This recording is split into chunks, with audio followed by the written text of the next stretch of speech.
Waalaikumsalam warahmatullahi wabarakatuh. Alhamdulillah, ini adalah sesi yang ketiga dari daurah kita terhadap kitab At-Tawdih wal Bayan li Syajaratil Iman. Dan pembahasan kita yang terakhir sampai kepada halaman yang ke-32. Halaman yang ke-32.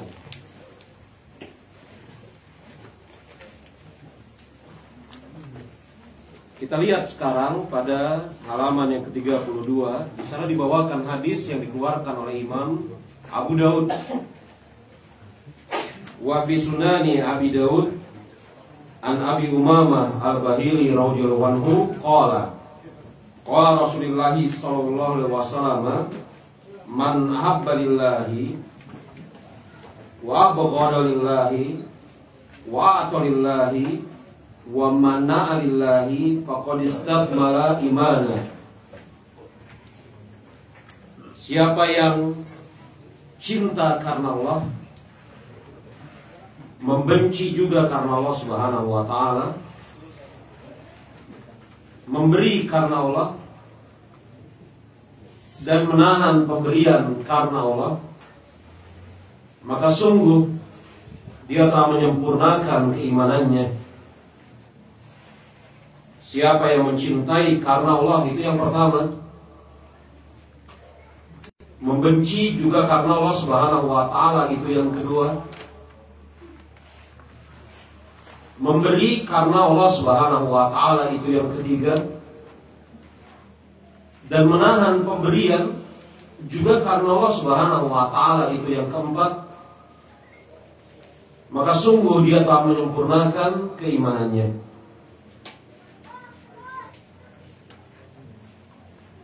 Hadis riwayat Imam Abu Daud. Coba kita lihat penjelasan Syekh. Fal-hubbu wal bukhlu fi qalbi wa batini. Adapun cinta maupun benci itu berada di dalam hati, dan itu adalah amal yang tersembunyi, batin. Wal ata'u wal man'u fi zahiri.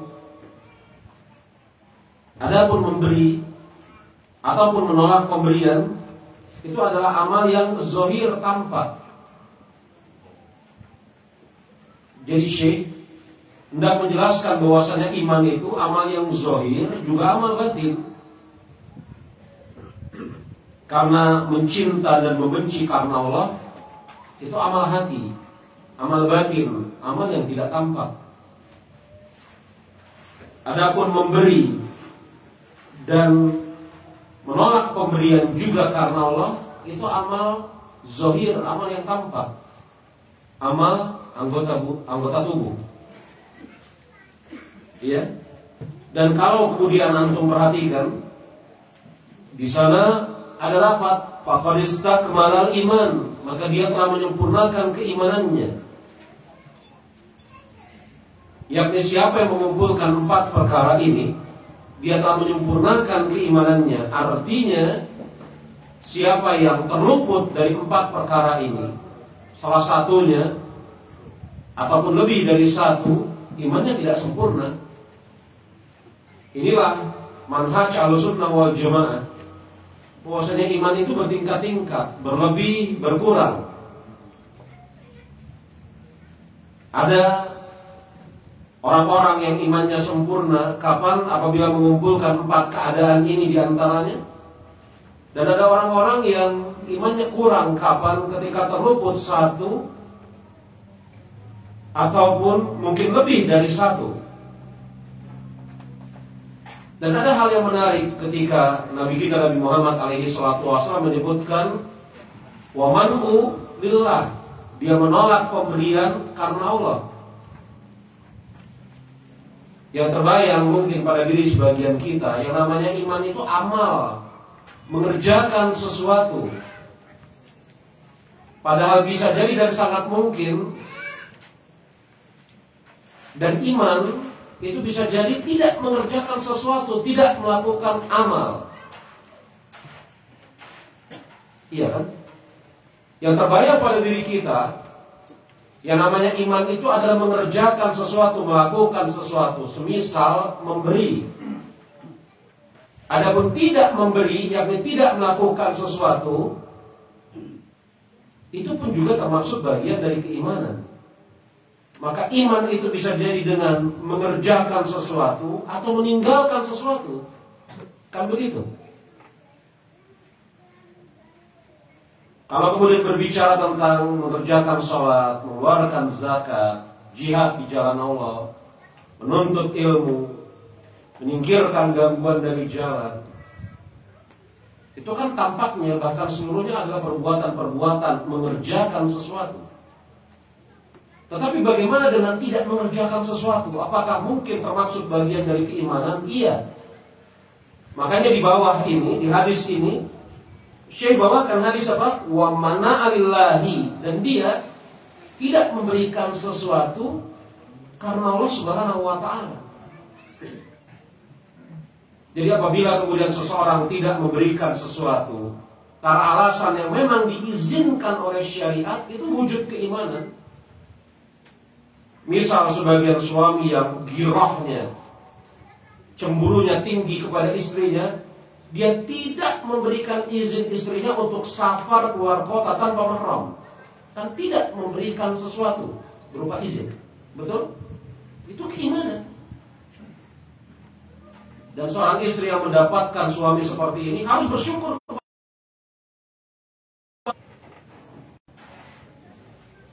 Maka hadis ini mengandung kepada kita beberapa pelajaran sebagaimana yang kita katakan tadi. Siapa yang ada pada dirinya 4 hal ini, faqad istakmal iman, maka sempurna keimanannya. Hadis ini juga menunjukkan kepada kita bahwasanya iman itu ada yang sempurna. Kapan? Ketika mengumpulkan 4 hal ini. Artinya apabila kemudian seseorang terluput dari 1 atau bahkan lebih, maka imannya tidak sempurna. Dan hadis juga menunjukkan kepada kita bahwasanya tidak memberikan sesuatu, tidak mengerjakan sesuatu, sangat mungkin merupakan bagian dari keimanan. Iya. Makanya dikatakan jemaah rahimani wa rahimakumullah, halaman yang ke-33. Ya. Wa bihadhihi umuri arba'ati yatimu lil 'abdi imanuhu wa dinuhu. Dan dengan 4 hal ini yang telah kita sebutkan tadi, mencintai karena Allah, membenci karena Allah, memberi sesuatu karena Allah, menahan pemberian juga karena Allah. Yatimu lil 'abdi imanuhu wa dinuhu. Maka seorang hamba telah menyempurnakan keimanannya dan agamanya. Tapi ingat ya jemaah, mencintai karena Allah fihi lawazim, ada kelazimannya. Benci karena Allah fihi lawazim, ada kelazimannya. Dia tidak berdiri tegak sendiri cinta kepada Allah hanya sekedar ucapan saja. Berulang kali kita katakan seperti itu ya. Benci karena Allah bukan cuma sekedar ucapannya saja, tapi ada lawazimnya. Jadi kita harus mulai kemudian berpikir seperti itu. Bahwasanya kalimat-kalimat seperti ini ada lawazimnya. Jadi jangan heran kalau kemudian Rasul mengatakan ada seorang ahli ibadah yang masuk ke dalam neraka dan ada seorang pelacur yang masuk ke dalam surga dengan sebab memberikan minum seekor anjing. Betul? Kita sering dengar hadis-hadis seperti itu ya. Maka seorang pelacur yang memberi minum seekor anjing masuk ke dalam surga, maka di sana ada lawazimnya, ada hal lain yang menyertainya. Bukan cuma sekedar mata-mata dia seorang pelacur dan memberi minum seekor anjing, bukan itu. Adalah kemudian apa? Lawazimnya. Mengapa dia masuk ke dalam surga? Bukan hanya semata-mata memberi minum seekor anjing, tetapi ada lawazimnya. Yang dikatakan oleh para ulama beberapa macam. Karena keikhlasannya, karena rasa sayangnya kepada makhluk Allah Subhanahu wa ta'ala, dan seterusnya. Tuh, berarti bukan hanya sekedar memberi minum yang seekor anjing, tapi karena keikhlasannya, karena rasa sayangnya kepada sesama makhluk Allah Subhanahu wa ta'ala, dan yang selainnya. Sebagaimana antum bisa lihat misalnya di Fathul Bari ketika Imam Ibnu Hajar menjelaskan hadis ini. Jadi ada lawazimnya. Dia tidak berdiri tegak sendiri. Makanya dikatakan di sana wa bihadhil umuri arbaati, dan dari 4 hal ini yatimul lil abdi imanuhu wa dinuhu, maka akan sempurna atas diri seorang hamba keimanannya dan agamanya. Ya.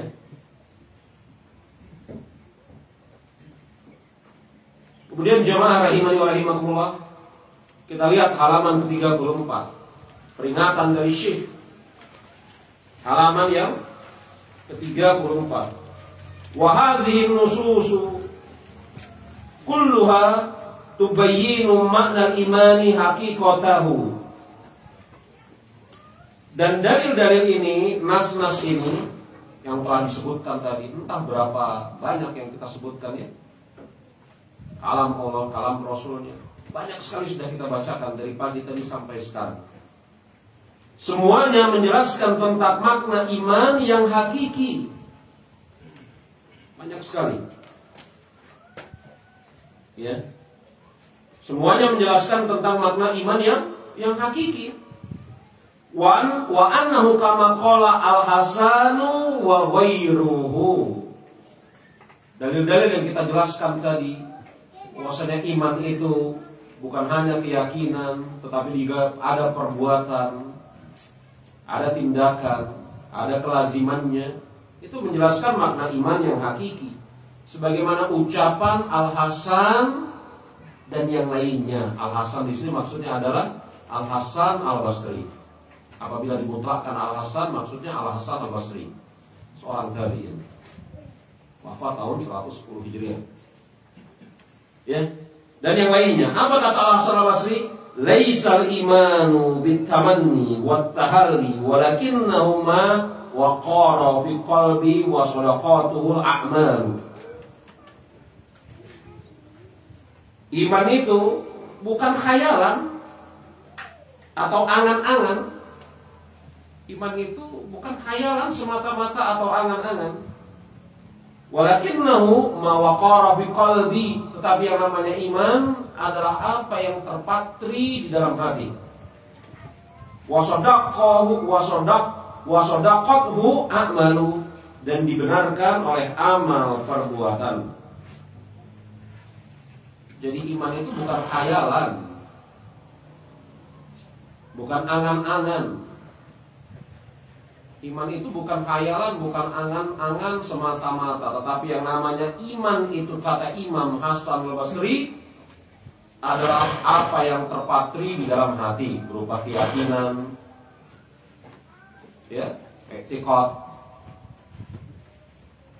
Apakah cukup berupa keyakinan dan i'tiqad? Tidak. Imam Hasan Al-Basri mengatakan wasodaqathu a'mal, dan iman itu dibenarkan dengan melakukan amal. Nah, ini dia. Makanya tadi saya katakan, Allahu a'lam bishawab, tidak ada pada zaman salafus saleh dan diantaranya Imam Hasan Al-Basri seseorang yang beriman tentang suatu kewajiban tetapi tidak mengerjakannya. Tidak ada. Karena konsekuensi dari mereka beriman dibenarkan oleh amal, kan begitu. Makanya berulang kali saya katakan ya, muncul akhirnya kemudian pada abad ke-4-5 Hijriah ada istilah lawazim, kelaziman iman. Karena ternyata kemudian zaman bertambah buruk, ada orang-orang yang katanya meyakini kewajiban akan tetapi tidak mengerjakannya. Kan begitu. Makanya kemudian para ulama semisal Umar bin Abdul Aziz, pada diri Umar bin Abdul Aziz itu dia mengumpulkan 2 hal. Keimaman dalam ilmu dan keimaman di dalam kepemimpinan. Umar bin Abdul Aziz itu ulama. Bukan cuma sekedar khalifah, tetapi dia adalah ulama. Tapi saya mungkin ya.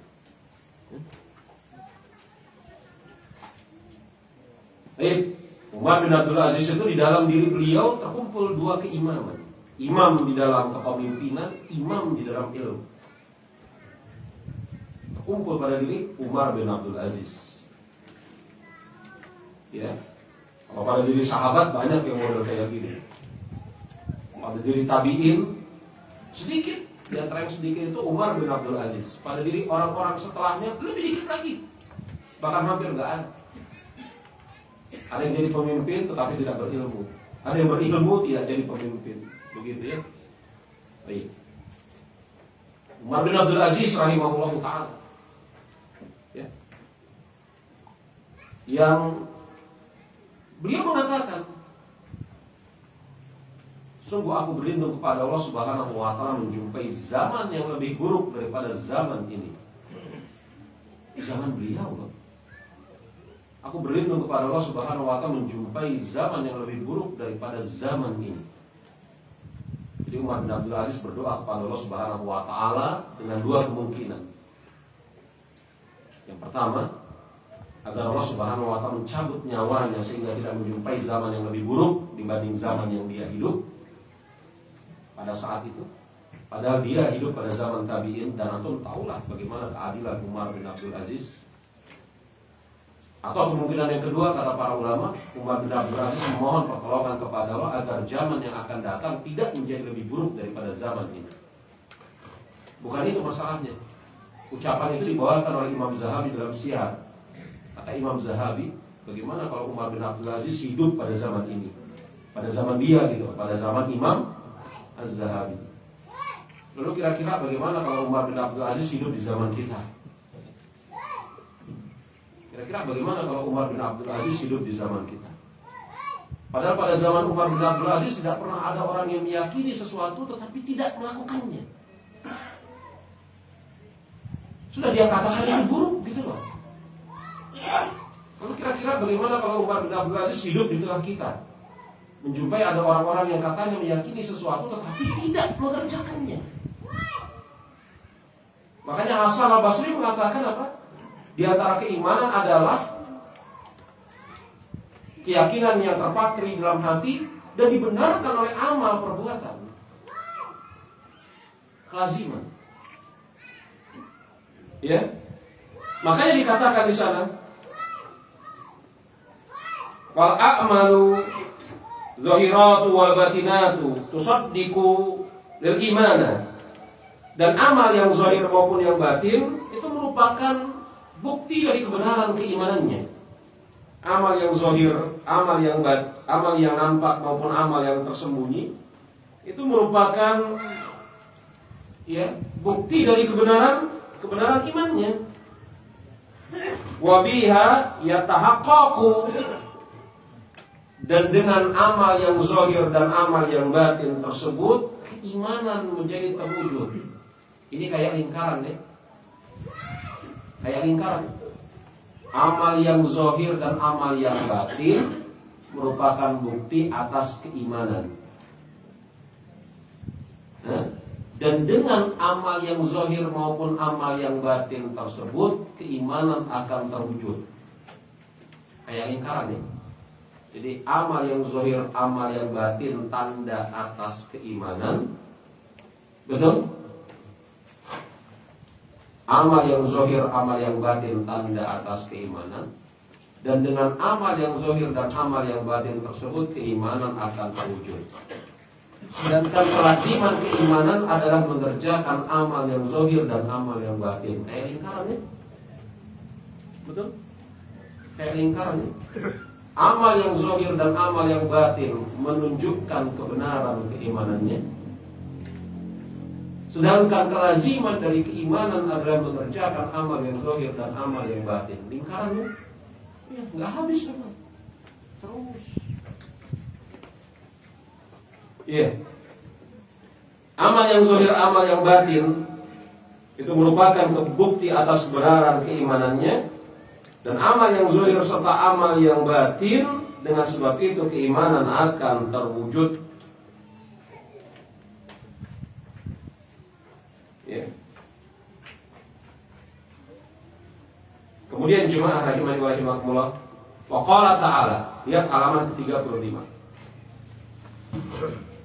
Wa qala ta'ala, Allah Subhanahu wa ta'ala berfirman, wa ma kana Allahu liyudi'a imanakum. Innallaha bin-nasi laraufur rahim. Dan Allah Subhanahu wa taala tidak menyia-nyiakan iman kalian. Allah Subhanahu wa taala tidak menyia-nyiakan iman kalian. Dan sungguh Allah Subhanahu wa taala Maha Pengasih lagi Maha Penyayang kepada hamba-hambanya. Surat Al-Baqarah ayat ke-143. Ikhwan rahimani wa rahimakumullah, dikatakan oleh Syekh katsirun minal mufassirin fassaru imana bihuna bisolati ila qiblatil lati kanu 'alaiha Baitul Maqdis qabla an-nahsi haitsu mata an-nasun minal muslimin qabla an tunqala qiblatu ilal ka'bati. Kebanyakan ahli tafsir menafsirkan kata iman di dalam ayat ini imanakum dengan sholat, yakni dan sekali-kali Allah Subhanahu wa taala tidak menyia-nyiakan sholat kalian.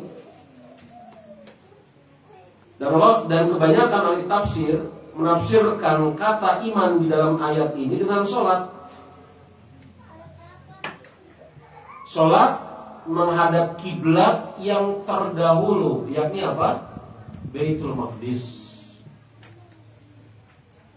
Sebelum dihapus kewajiban sholat menghadap Baitul Maqdis ke Ka'bah, maka nasun minal muslimin qabla an tunqala qiblatu ilal Ka'bah. Maka ada sebagian kaum muslimin yang mati sholat menghadap Baitul Maqdis sebelum terjadi proses perpindahan kiblat ke arah Ka'bah. Maklum ya, perpindahan kiblat ke arah Ka'bah tahun berapa? Sekitar tahun 2 Hijriah.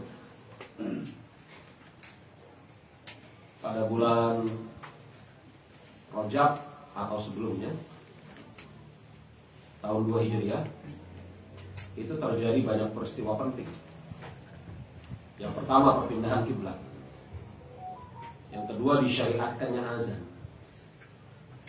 Yang ketiga diwajibkannya sholat 5 waktu. Setelah sebelumnya sholat 5 waktu wajib berdasarkan pilihan. Wajib mengerjakan sholat 5 waktu bagi yang mau. Yang tidak mau wajib mengerjakan yang lain. Yang keempat diwajibkan puasa Ramadan. Pada bulan Rajab tahun kedua Hijriah ada 4 peristiwa penting. Yang pertama perpindahan kiblat, maaf. Ya.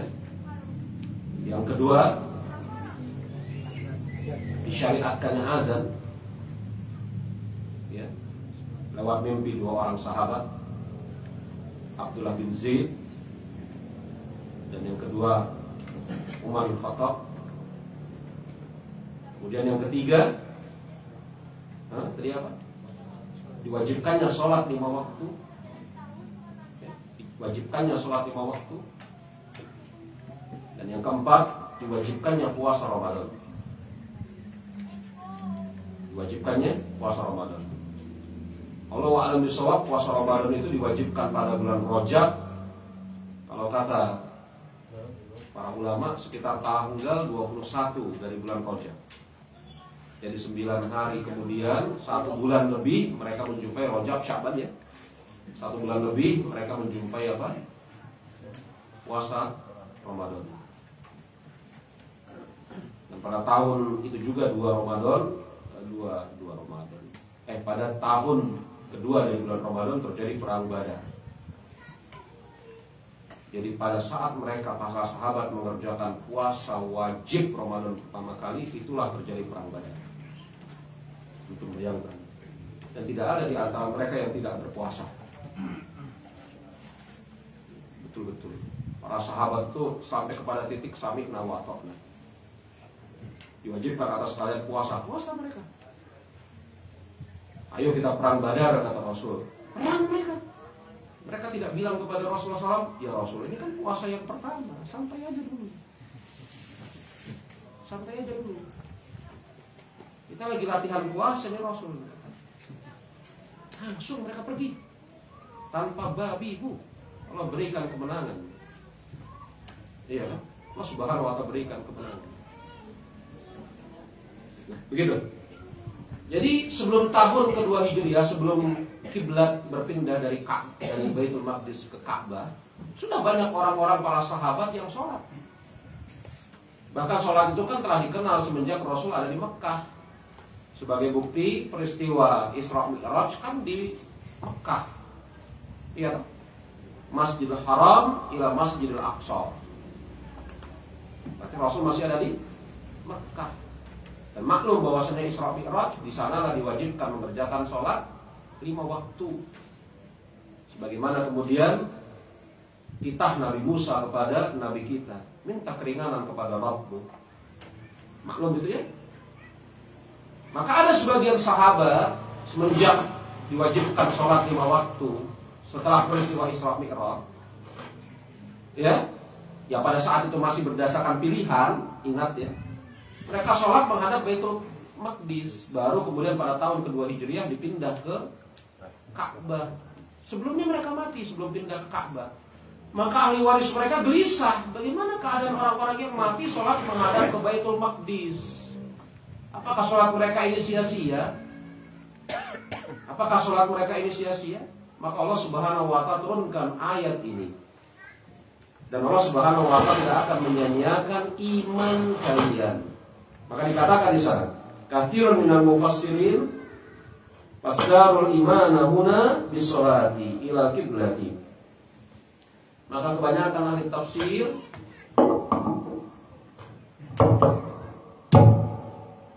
kebanyakan ahli tafsir menafsirkan lafaz iman di sini dengan sholat.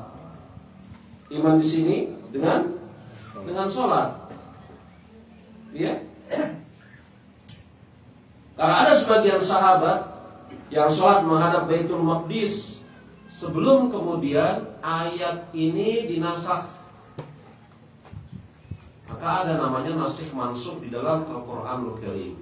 Dan antum jangan bayangkan nasikh mansukh di dalam Al-Qur'an itu sampai 100 ayat, enggak.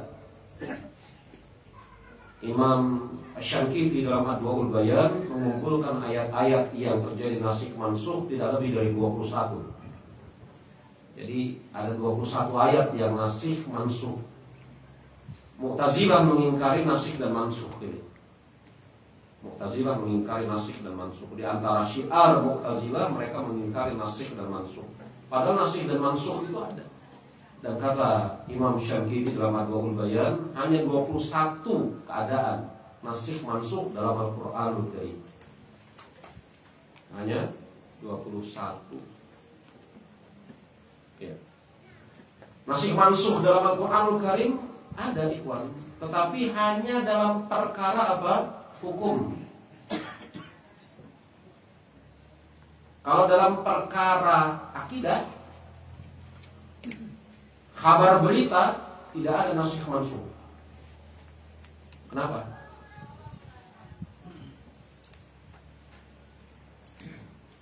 Kenapa? Manuji, siapa yang jawab? Nasikh mansukh hanya ada dalam masalah hukum, tidak ada dalam masalah berita, tidak ada dalam masalah akidah, keyakinan. Kenapa nasikh mansukh hanya ada dalam masalah hukum, tidak dalam masalah berita, apalagi keyakinan? Kenapa? Lihat keadaan. Hukum bisa berubah. Kenapa hukum bisa berubah? Berita juga bisa berubah dong. Karena hukum bisa berubah, betul. Kenapa hukum bisa berubah, berita enggak? Hukum bisa berubah sesuai dengan keadaan, perkembangan, kesiapan manusia menjadi dari awal sampai akhir menjadi bertambah baik, betul? Sedangkan berita yang mengalami nasikh mansukh menunjukkan berita sebelumnya bohong. Kalau hukum yang dihapus dan didatangkan hukum yang baru, maka hukum yang baru ini lebih baik. Betul? Sedangkan nasikh dan mansukh dalam keyakinan ataupun berita ini menunjukkan keyakinan atau berita yang sebelumnya bohong. Dan sangat mustahil terjadi kedustaan pengkhabaran berita maupun keyakinan yang bersumber dari Allah dan Rasulnya. Maka kita tidak jumpai satupun ayat yang memansuh ayat Ar-Rahman 'alal arsy istawa. Tidak ada. Ar-Rahman 'alal arsy istawa tidak dimansuh dengan ayat apapun. Antum bayangkan kalau ayat Ar-Rahman 'alal arsy istawa dimansuh, berarti apa? Pengkhabaran Allah tentang keberadaan dirinya yang istiwa di atas ars pertama kali dusta. Ternyata nggak begitu benarnya. Dikoreksi. Antum bayangkan. Hukum berubah sesuai dengan apa? Keadaan manusia. Nah ini hikmah adanya nasikh mansuh di dalam hukum, tidak di dalam keyakinan juga berita.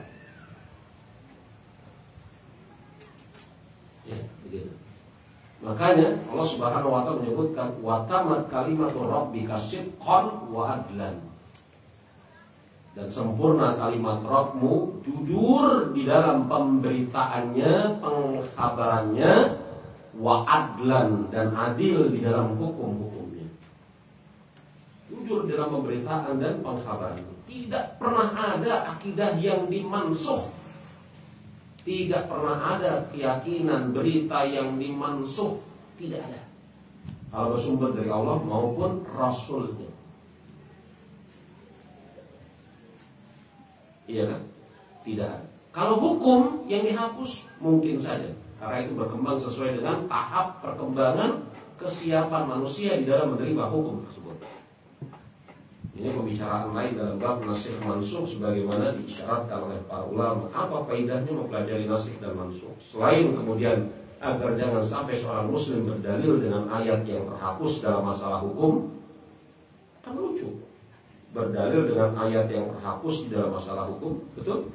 Pun juga menimbulkan keyakinan bahwasanya Al-Quran kalam Allah dan tahap pensyariatan betul-betul sempurna, serta pengkabaran dan keyakinan tidak pernah ada yang namanya dihapus. Tidak pernah. Tidak pernah. Baik. Nah ini bunga-bunga yang lain sih. Ya. Tidak juga tertuntut antum harus memahaminya. Tapi kalau paham bagus lah. Ya. Dan jangan ditanya ini ya. Yang ini jangan ditanya. Yang masalah nasikh mansuh jangan ditanya. Itu keluar dari bab pembahasan kita. Bahasan kita at-tawdid wal bayan fi syajaratil iman. Itu pembahasan usul tafsir. Itu pembahasan apa? Usul tafsir. Ya, pokok-pokok ilmu penafsiran Al-Qur'an. Baik. Ya, lanjut. Fahasala inda ba'dihim istabadhu fi sya'nihim fa anzalallahu hadhil ayati. Maka sebagian di antara mereka mengeluhkan keadaan kepada sebagian yang lain. Yakni saudara-saudara kita mati sebelum sempat sholat menghadap Ka'bah. Bagaimana keadaan mereka? Fa anzalallahu hadhil ayati. Maka Allah Subhanahu wa taala menurunkan ayat ini.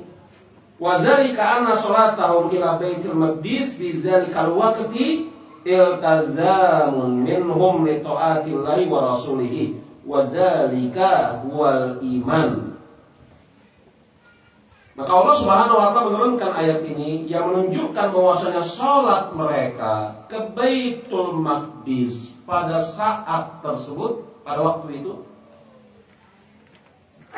iltizamun minhum li ta'atillahi wa rasulihi, itu merupakan kelaziman perbuatan mereka di dalam rangka mentaati Allah dan Rasulnya. Lihat itu yang namanya sholat, itu lawazim dari taat kepada Allah dan Rasulnya. Wa dzalika huwal iman, dan itulah yang namanya keimanan. Lihat bagaimana Allah Subhanahu wa taala mengatakan sholat dengan iman pada ayat ini. Jadi cakupan iman itu luas, bukan semata-mata keyakinan, tetapi bisa jadi amal-amal, perbuatan-perbuatan, memberi, tidak memberi, mengerjakan, tidak mengerjakan. Iya kan? Nah, maka jamaah rahimani wa rahimakumullah, ya. Wa hadza ayatu fiha bisyaratun kubra. Kita lihat ini. Dan ayat ini memberikan kepada kita bisyaratun kubra, kabar gembira. Ayat ini memberikan kepada kita kabar yang gembira. Apa? Hiya anallaha la yudi'u imana mu'minina. Allah Subhanahu wa ta'ala tidak menyia-nyiakan iman seorang mukmin, sekecil apapun keimanannya. Ini bukan berarti kita kemudian ya udahlah beriman walaupun kecil nggak apa-apa, nggak gitu ya. Kita harus kemudian memperbesar, memperkuat, mempertebal keimanan kita. Kan itu fokus kita, tujuan kita, ya kan?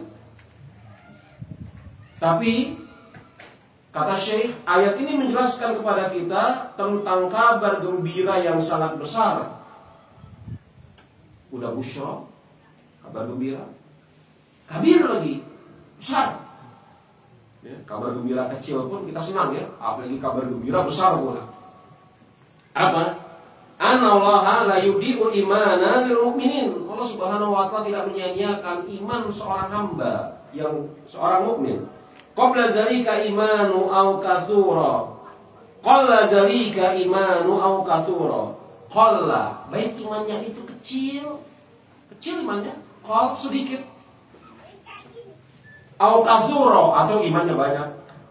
Kama rawahu fi sahih, sebagaimana diriwayatkan di dalam hadis sahih.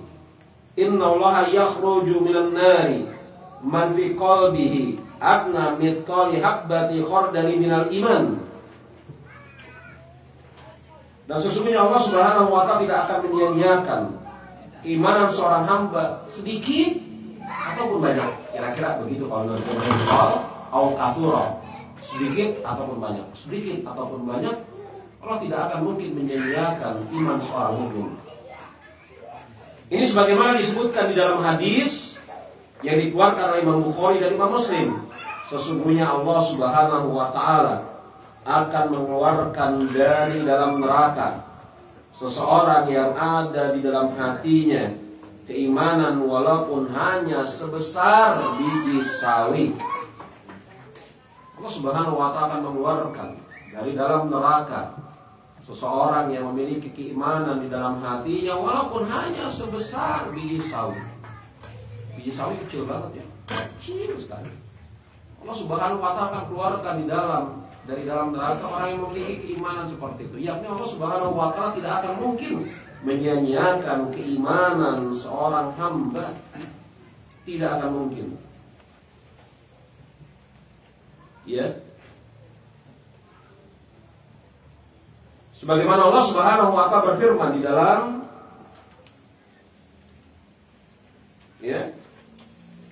surat, lihat itu halaman ke-36. Walihaza qala Allahu 'anil mu'minin. Halaman ke-36. Dan seperti itulah Allah Subhanahu wa ta'ala berfirman tentang orang-orang mukmin. Rabbana la tu'akhizna min in nasina aw akhtana. Ya Rabb kami, janganlah Engkau hukum kami jika kami lupa ataupun kami tersalah.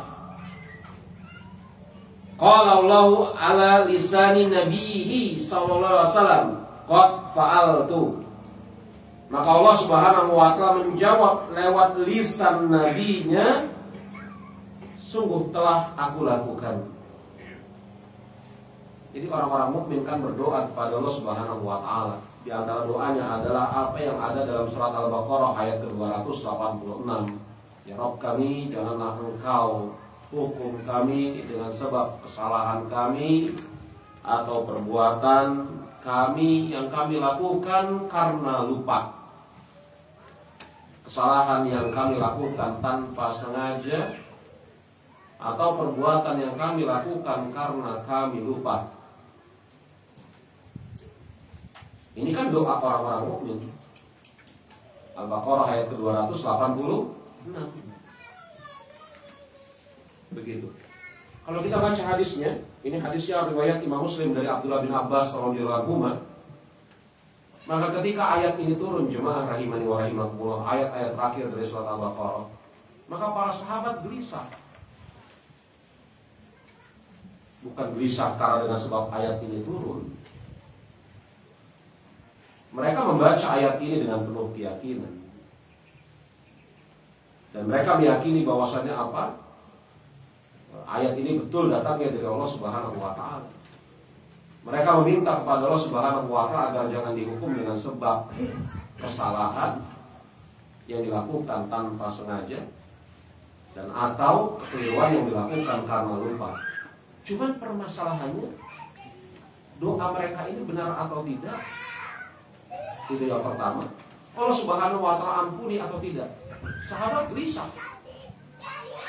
Sampai kemudian pada suatu saat Rasulullah SAW membacakan ayat ini di hadapan para sahabat, dan Rasul mengatakan bahwasanya Allah Subhanahu wa Ta'ala berfirman kepada diriku, qad fa'altu, sungguh apabila kalian melakukan hal tersebut karena dengan sebab lupa ataupun salah tanpa sengaja, niscaya akan aku ampuni. Ini bersumber dalam hadis riwayat Imam Muslim. Iya. Makanya jemaah rahimani wa rahimakumullah, wa fi hadis sahih, dan di dalam hadis yang sahih dikatakan, iza ijtahada hakimu fa hakama fa asabba falahu ajran, wa iza ijtahada fa akhta falahu ajrun wahid. Apabila seorang hakim dia berijtihad dan memutuskan suatu hukum dan keputusan dia itu benar, maka baginya ada 2 ganjaran.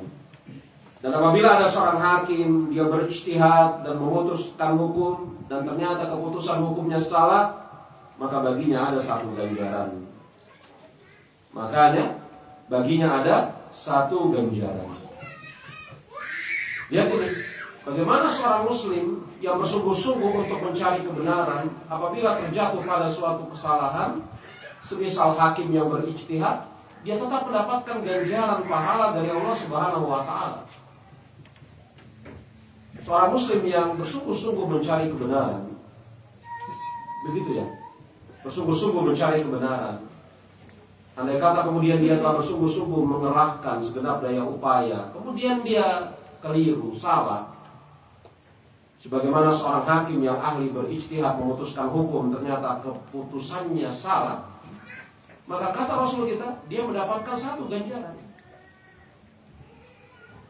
Para ulama berbeda pendapat, 1 ganjarannya itu apa? Ganjaran berupa pahala atau ganjaran berupa penghapusan dosa atas kesalahannya. Penghapusan dosa atas kesalahan itu ganjaran loh. Ya enggak? Betul enggak? Penghapusan dosa atas suatu kesalahan itu kan ganjaran. Ya. Kalau orang itu dia memiliki neraca -1, kemudian dihapuskan -1 itu dengan ditambahkan +1 menjadi 0 walaupun itu kan ganjaran. Dan Syekh Abdurrahman bin Nasir As-Sa'di rahimahullahu ta'ala nampaknya berpendapat ganjaran atas hakim yang salah itu dalam bentuk penghapusan dosa atas kesalahannya. Ini yang dikuatkan oleh Syekh, lihat itu. Wa khata'uhu maghfurun lahu, kesalahannya diampuni oleh Allah. Kesalahan yang diampuni oleh Allah, ya, itu ganjaran. Jadi ganjaran dari Allah Subhanahu wa Ta'ala bisa jadi kemudian memperberat timbangan kebaikan, bisa jadi dengan cara apa Allah memberikan ganjaran atas hamba? Mengurangi timbangan keburukan. Oh, kalimat saya begitu loh tadi. Betul sih antum. Tapi kalau mengikuti kalimat yang saya bangun, ya, ganjaran dari Allah Subhanahu wa Ta'ala bisa berupa penambahan kebaikan, penambahan atas timbangan kebaikan, atau pengurangan atas timbangan keburukan. Gitu kan? Ya. Nampaknya Syekh Abdurrahman bin Nasir As-Sa'di, dan beliau seorang ahli tafsir, beliau punya tafsir As-Sa'di. Antum tahu kan? Ada tafsir As-Sa'di yang diterjemahkan dalam 8 jilid. Ini beliau yang menulis. Beliau tampaknya condong kepada ganjaran yang diberikan kepada hakim yang melakukan kesalahan bukan ganjaran berupa menambah kebaikan, tetapi terhapuskan dosanya. Dosa apa? Dosa kekeliruannya. Makanya kata Syekh, wa khatu'uhu maghfurun lahu. Kesalahannya Allah ampun. Dia tidak dapat 2, tapi juga tidak minus 1, 0. Ya. Jadi kalau kayak gitu jemaah, hakim yang benar dapat berapa? 2. Hakim yang salah dapat berapa? 0. Iya enggak? Hakim yang salah dapat 0. Loh, kan Rasul mengatakan 1. Iya, Rasul mengatakan 1. Tapi kata Syekh, 1 itu berupa pengampunan atas kekeliruannya berijtihad. Berarti kalau begitu hakim yang benar dapat 2, hakim yang salah 0. Ingat ya, ini kata Syekh ya. Kata Syekh ya. Kata Rasul dapat 1. Syekh juga mengimani dapat 1, tapi 1-nya menghapuskan dosa kesalahannya.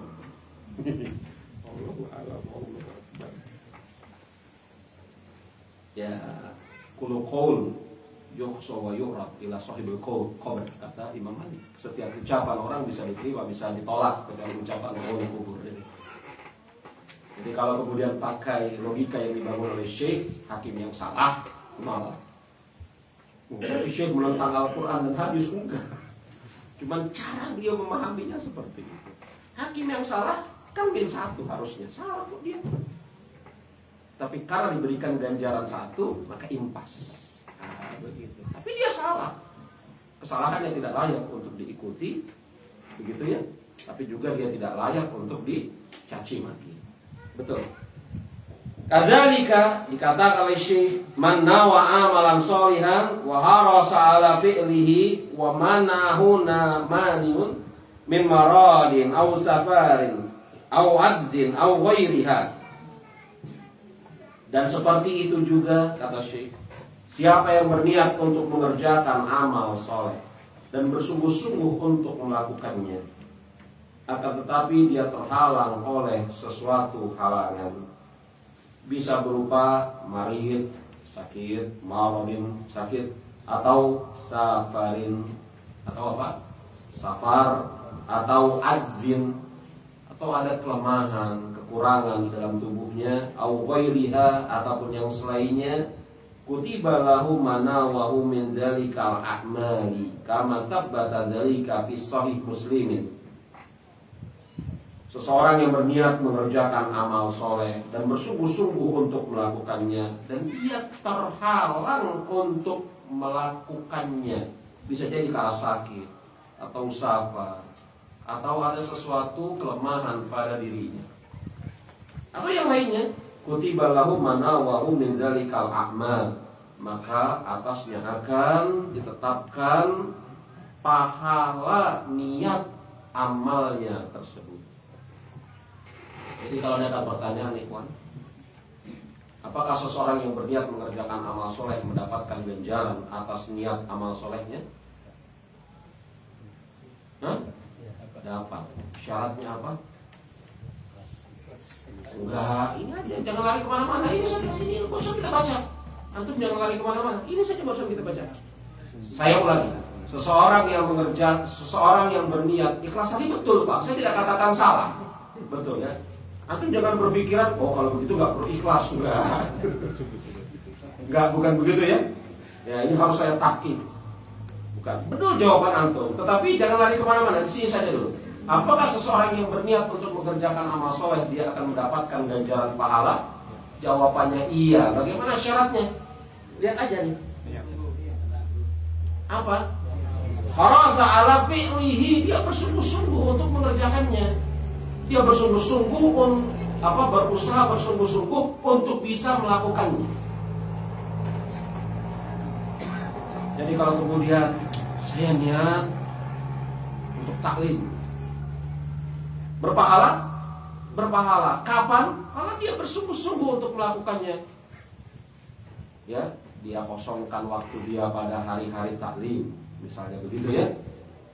Dia persiapkan buku, catatan dan semisalnya, begitu. Adapun ternak-ternak dia kasih makan dahulu sebelum dia pergi, begitu. Iya kan? Dia berpesan kepada keluarganya, dia titip uang belanja kepada istrinya, supaya kemudian istrinya ya nggak kerepotan ketika dia pergi taklim, maklum. Dia sudah mengerahkan daya upaya. Tiba-tiba kemudian ada yang menghalanginya pas hari-hari dia sakit. Betul? Atau kemudian ternyata dia harus safar menjemput orang tuanya yang sakit atau anaknya yang sakit, dia harus seperti itu. Betul? Maka dia tetap mendapatkan ganjaran. Bukan saya niat taklim lalu duduk-duduk saja. Tidak tampak usahanya untuk kemudian apa? Betul-betul mewujudkan keinginannya untuk taklim. Atau kemudian dia batalkan niatnya. Loh, saya tadi sudah berniat dapat pahala 1, kemudian sudahlah gak jadi aja. Toh saya tadi udah niat. Orang yang berniat kemudian membatalkan niatnya tidak terhitung sedang berniat, iya kan? Ini yang kedua. Dia bersungguh-sungguh berusaha untuk melakukannya. Yang kedua, dia tidak membatalkan niatnya. Orang yang berniat untuk taklim misalnya, setelah itu dia membatalkan niatnya, maka dia tidak terhitung berniat untuk taklim. Maklumlah ini. Yang kedua. Dan yang ketiga, yang menghalangi dia untuk melakukan amal soleh tersebut sesuatu yang memang tidak bisa dia tanggulangi, bukan sesuatu yang dia sengaja hadirkan. Ini sesuatu yang beda loh. Bukan sesuatu yang sengaja dia hadirkan, tetapi sesuatu yang memang tidak bisa dia tanggulangi, berupa sakit, harus safar. Bukan sesuatu yang sengaja dia hadirkan. Sesuatu yang sengaja dia hadirkan, misalnya apa? Harus pergi taklim. Oh iya ya, diundur-undur, misalnya apa? Mencuci baju. Harus pergi taklim pada jam 9, dia undur-undur mencuci baju. Kemudian jam 9 kurang seperempat dia mencuci baju. Kemudian cucian belum selesai, ya udahlah saya nyuci aja. Apa boleh buat, kata dia. Kalau kayak gini dia sengaja untuk kemudian apa? Menghadirkan halangan atas diri dia untuk pergi taklim. Syaratnya 3. Seseorang yang mendapatkan ganjaran atas niatnya syaratnya 3. Dia mengumpulkan usaha agar bisa melakukannya. Dia tidak membatalkan niatnya. Yang kedua, adapun yang ketiga, dia tidak melakukan hal tersebut dengan sebab sesuatu yang memang tidak bisa dia tanggulangi. Bukan sesuatu yang sengaja dia hadirkan, sesuatu yang dia rekayasa. Begitu ya? Ini penting. Baik. Kalau seperti ini keadaannya, maka dia akan mendapatkan ganjaran atas niat amalnya. Sebagaimana hadis Abu Musa al-Asy'ari, di mana Nabi kita Nabi Muhammad alaihi salatu wasallam bersabda, "Man marido aw safara kutiba lahu makana ya'malu sahihan muqiman." Siapa yang sakit atau dalam keadaan safar dan dia terhalang untuk mengerjakan kebaikan-kebaikan, kutiba lahu makana ya'malu sahihan muqiman, maka akan dicatat seakan-akan dia beramal dalam keadaan sehat dan dalam keadaan mukim. Wa yaqulu fi dzalika man aqaduhu kibaru an amalihi muqtadin. Ya. Baik. Alhamdulillah selesai pasal yang pertama. Kita lanjutkan. Ini pasal pertama baru nih, yakni hak iman. Yakni apa? Hak iman, batasan keimanan dan tafsirnya. Ya. Kita lanjutkan sekarang faslun, pasal. Idza tsabata bi dilalatil kitabi wa sunnati ma'nal imani wa annahu ismun jami'un li syara'il islami wa usulil imani wa haqa'iqil ihsani wa tawabi'i dzalika min umurud dini bal wa ismun lid-dini kullihi ulima annahu yazidu wa yanqusu wa yaqwa wa yaquhu. Ini definisi keimanan. Ini definisi apa? Keimanan. Ya. Apabila telah jelas tetap dalil dari Al-Quran maupun As-Sunnah tentang makna iman, lalu apa definisi iman? Menurut Syekh, lihat ini. Wa annahu, dan yang namanya iman adalah ismun jami'u li syara'il islami wa usulil imani wa haqa'iqil ihsani wa tawabi'i dzalika min umurud dini. Itu definisi iman menurut Syekh Abdurrahman bin Nasir As-Sa'di dalam buku ini. Mulai mana? Ismun jami sampai min umuruddin. Itu definisi keimanan. Ya. Itu definisi keimanan menurut Syekh Abdurrahman bin Nasir As-Sa'di, ketika kemudian sebelumnya dibeberkan sekian banyak ayat, sekian banyak hadis dalam masalah ini. Apa ismun jami? Suatu istilah umum yang mencakup syara'il Islam, syariat Islam, wa uslul iman, dan pokok-pokok keimanan, wa haqa'iqil ihsan, dan hakikat ihsan. Istilah umum yang mencakup seluruh syariat Islam, pokok-pokok keimanan dan hakikat ihsan. Wa tawabi dzalika min umuruddin, dan turunannya, tawabi itu turunan atau ikutannya dari perkara-perkara agama. Itu dia definisi iman. Itu definisi iman. Loh Ustaz, bukannya iman itu ucapan lisan, perbuatan anggota badan, keyakinan di dalam hati. Kok ini Syekh mendatangkan definisi iman yang berbeda? Berarti beliau, yang Syekh Abdurrahman bin Nasir As-Sa'di, itu bertentangan dong dengan ulama-ulama yang mendefinisikan iman seperti itu. Apa jawaban antum? Ayo. Iman itu apa? Ucapan lisan, keyakinan hati, sama anggota badan. Itu yang kita maklum ya. Lalu Syekh menafsirkan iman, mendefinisikan iman kayak gini. Ini gimana nih? Jemaah rahimani wa rahimakumullah, ketika para ulama menjelaskan atau mendefinisikan sesuatu, begitu ya, pendefinisian mereka itu selain kemudian yang pertama harus jami, mencakup segala sesuatu yang memang layak untuk dimasukkan ke dalam definisi tersebut. Yang kedua, mani, mengeluarkan hal-hal yang tidak layak dimasukkan ke dalam definisi tersebut. Jadi yang namanya definisi itu harus memenuhi syarat jami sama mani. Gitu ya. Apa yang dimaksud jami? Segala sesuatu yang layak dimasukkan ke dalam definisi tersebut termasuk ke dalamnya. Mani, segala sesuatu yang tidak layak masuk ke dalamnya tidak termasuk ke dalamnya. Jami mani. Ini di skip aja. Ini kapan-kapan kalau bahas ilmu usul fikih. Yang barusan di skip aja. Kalau mau ditulis boleh aja sih. Tapi ketika para ulama memberikan definisi atas sesuatu, maka mereka terkadang meneropongnya dari arah kiri, ada yang meneropongnya dari arah kanan, ada yang meneropongnya dari depan, dari belakang. Yakni mereka meneropongnya dari sudut-sudut pandang yang bisa sama, bisa juga berbeda. Dan yang mereka pandang pada hakikatnya satu, yakni iman itu sendiri. Jelas sampai di sini? Jelas? Yang mereka lagi lihat itu iman itu sendiri, tapi ada yang lihatnya dari kanan, ada yang lihatnya dari kiri, ada yang lihatnya dari depan, dari belakang, atas, bawah. Betul?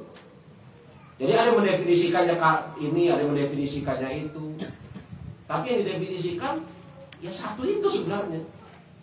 Jelas sampai di sini? Maka ada yang mendefinisikan iman dari sudut pandang, iman itu adalah keyakinan hati, ucapan lisan, perbuatan anggota badan. Betul itu. Tapi ada yang mendefinisikan iman adalah seluruh syariat Islam, pokok-pokok iman, hakikat-hakikat ihsan, dan yang mengikutinya dari seluruh perkara agama, semisal syekh. Betul? Lalu syekh juga mendefinisikan iman dari arah lain. Kira-kira dua definisi ini mana yang benar, mana yang salah, atau mana yang paling benar? Ayo. Atau dua-duanya benar? Yang bilang dua-duanya benar saya tuntut ini untuk membuktikan ucapannya. Hah? Ayo. Ya benar Ustaz. Kenapa? Ya dua-duanya diucapkan oleh para ulama. Masa begitu jawabannya?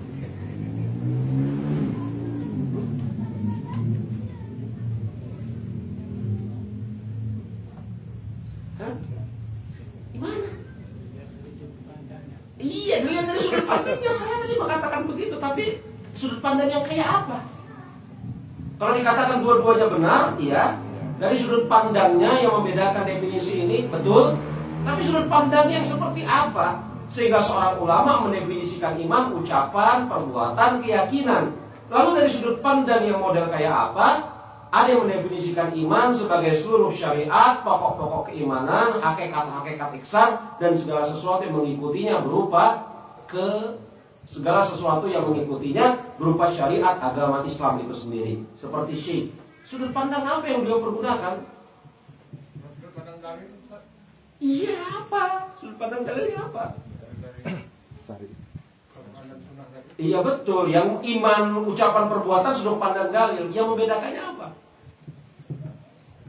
Bisa dijawab lah ya. Dijawab. Kalau nggak dijawab ini menimbulkan syubhat. Kok Syekh As-Sa'di mendefinisikan iman kayak gini, ini bertentangan dengan definisi yang telah antum ketahui bertahun-tahun. Betul ya?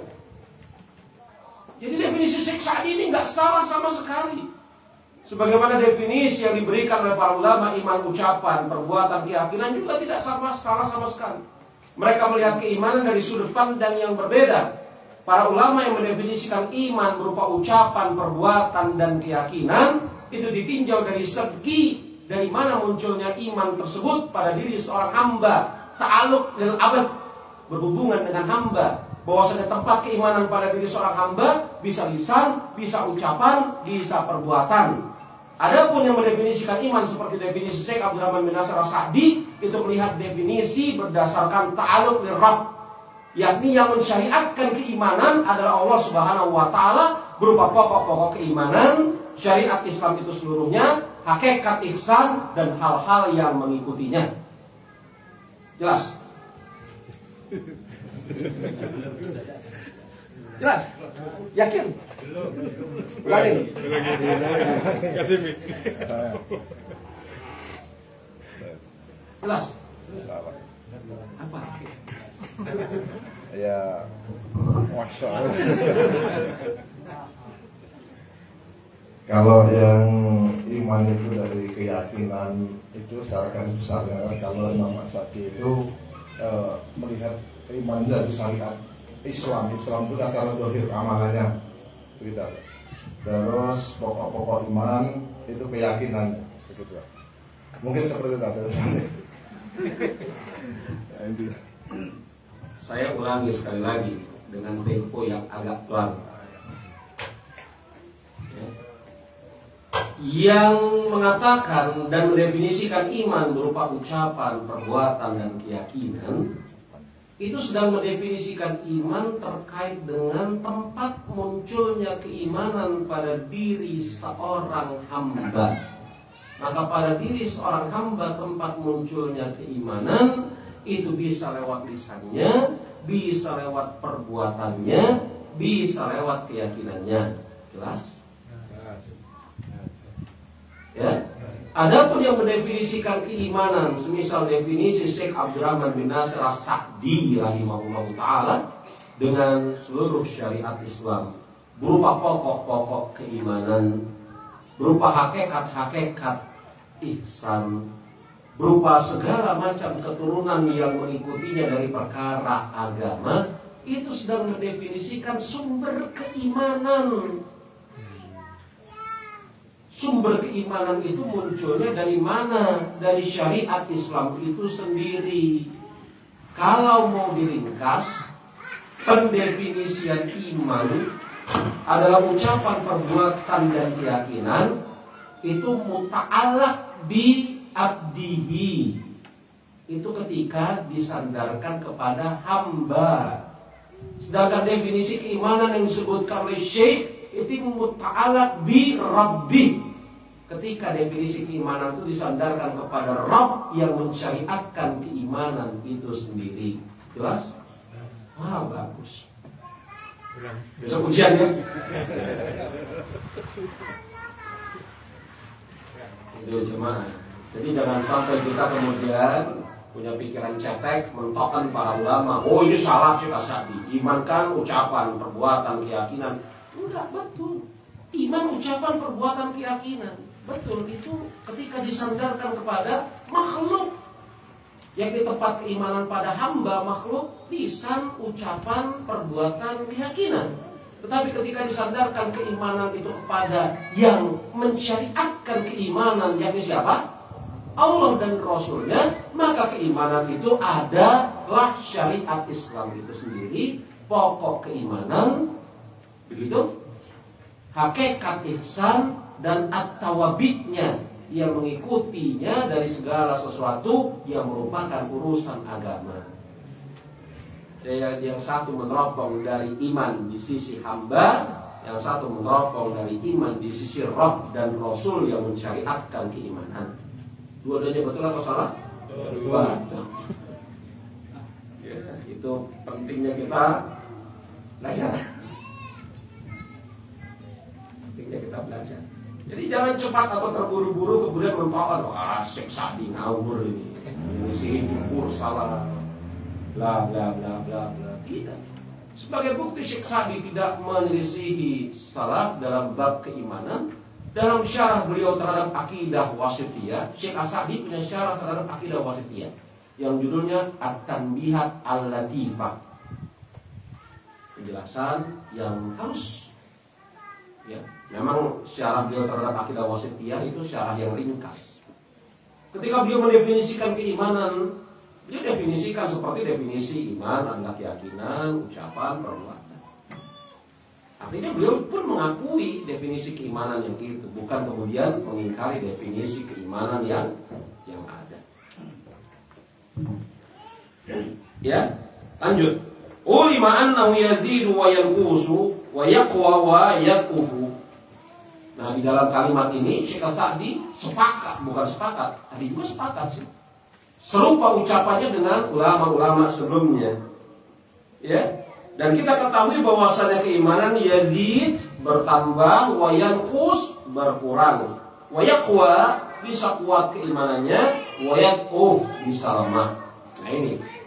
Kalau ini kan maklum ya, iman itu yazid wa yanqus, bertambah dan berkurang. Maklum ini.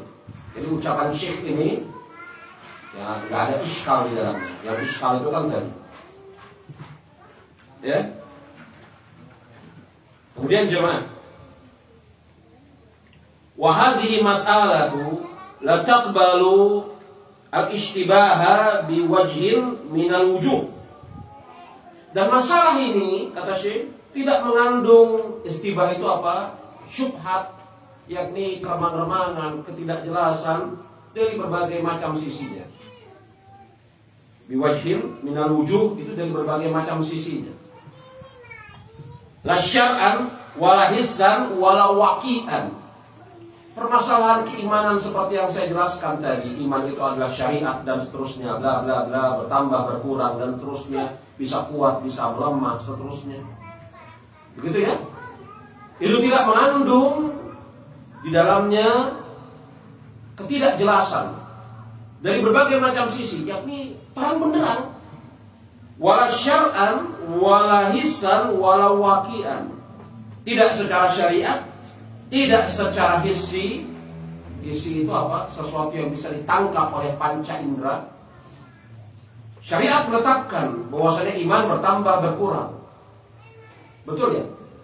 Dan dilihat juga secara panca indera. Masjid ramai di bulan Ramadan. Di luar bulan Ramadan menyusut penghuni masjid. Hissi bisa kita lihat itu.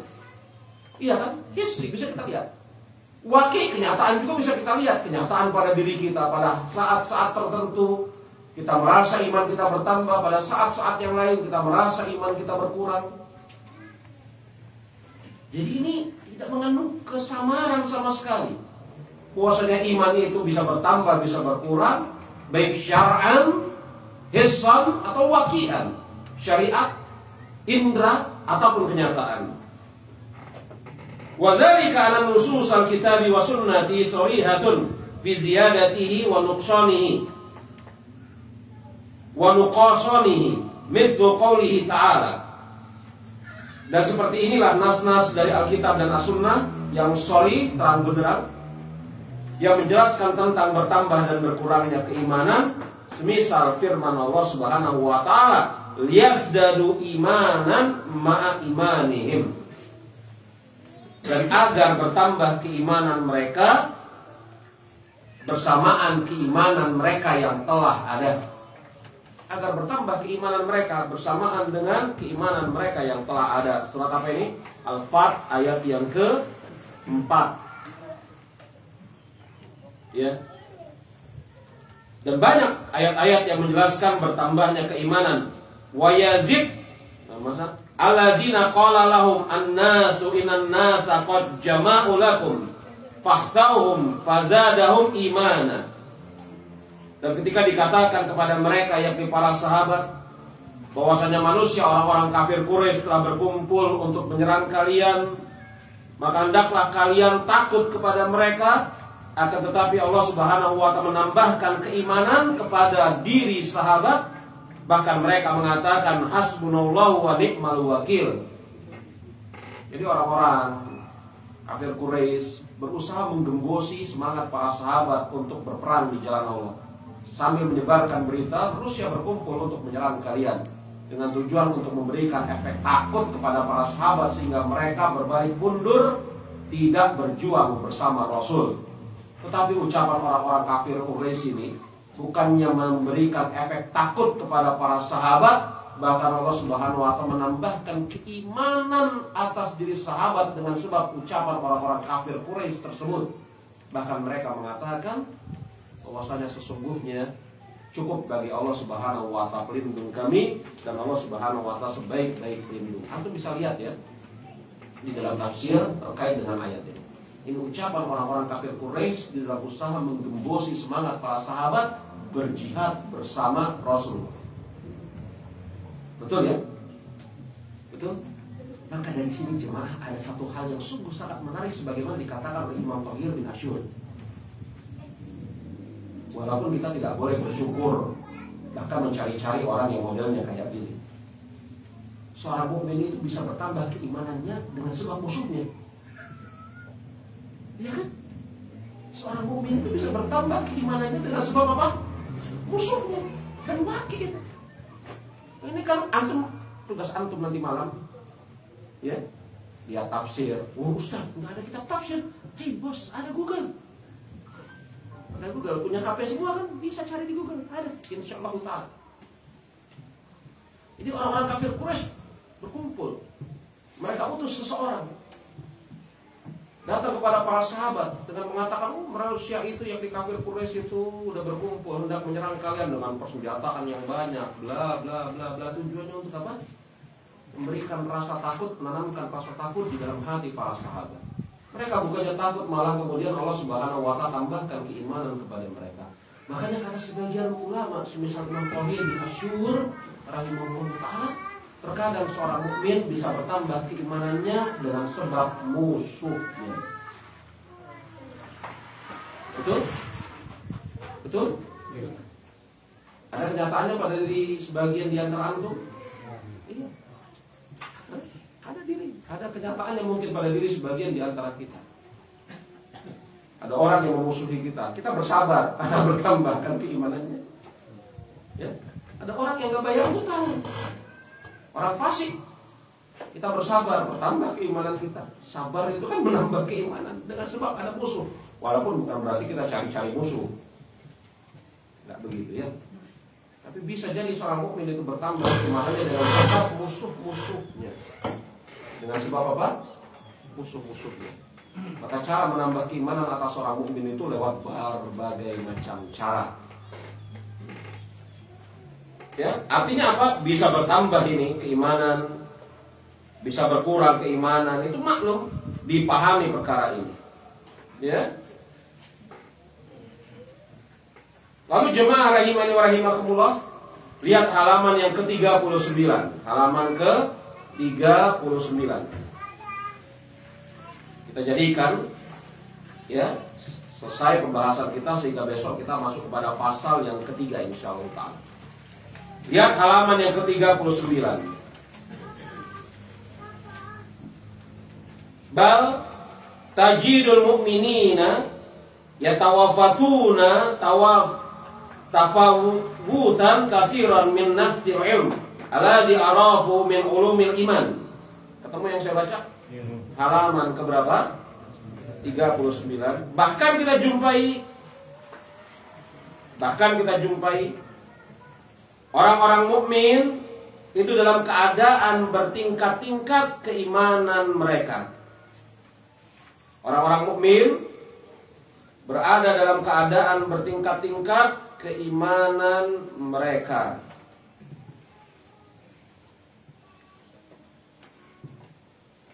Ya. Tafawutan katsiran fin nafsil ilm. Yang tingkatan-tingkatan keimanan yang dimiliki oleh seorang muslim ini sangat dipengaruhi dari kualitas keilmuan yang mereka miliki.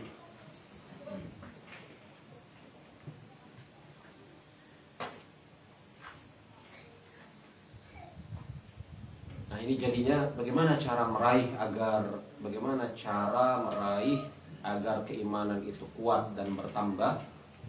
Maka Syekh menjelaskan, seorang muslim itu mukmin itu bertingkat-tingkat keimanannya. Dan tingkat keimanan yang dimiliki oleh seorang mukmin itu sangat dipengaruhi dengan kualitas ilmu yang mereka miliki. Alladzi arafuhu min ulumil iman. Dan ilmu yang mereka miliki ini, ya, alladzi arafuhu min ulumil iman. Yang ilmu yang mereka miliki ini, dengan sebab itu mereka mengetahui tentang keimanan. Ahaduhuma, yang pertama, contohnya nih ya, ilmu fihi qawiyyun shahihun. Yang pertama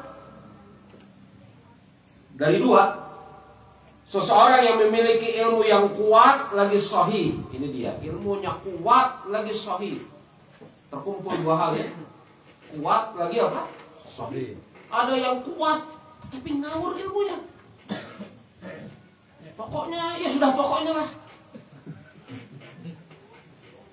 Gak perlu ada dalil-dalil. Yang penting seperti ini. Nah, itu kan kuat ya. Ada orang yang kayak gitu. Kuat ya. Kita jumpai. Gak perlu dalil-dalil Al-Quran dan Sunnah. Pokoknya seperti ini. Wis, masya Allah kowinya. Tapi laisa sahih. Ini qawi sahih pula.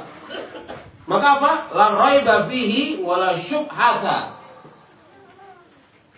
Yang pertama ilmunya kuat lagi sahih, tidak ada keraguan padanya, tidak ada syubhat.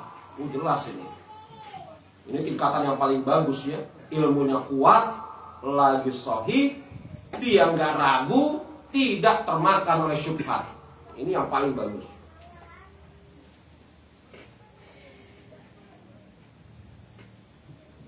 Adapun wal akharu, adapun yang kedua, kalau yang pertama kuat lagi sahih, yang kedua apa? Ilmuhu fihi dhaifun, ilmunya lemah. Wa indahu mu'aradatun katsiratun, ilmunya lemah. Yang dengan sebab ilmunya lemah, dan di sisinya ada mu'arradatun katsiratun.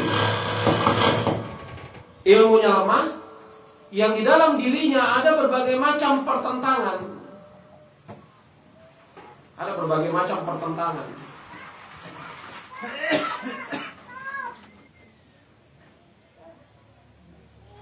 Maka dengan sebab ini akan melemahkan keadaannya.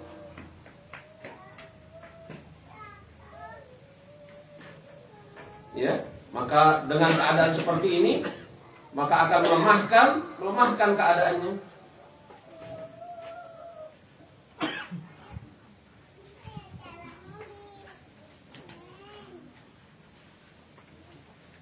Maka jemaah rahimani wa rahimakumullah, kita lanjutkan pada halaman yang ke-40.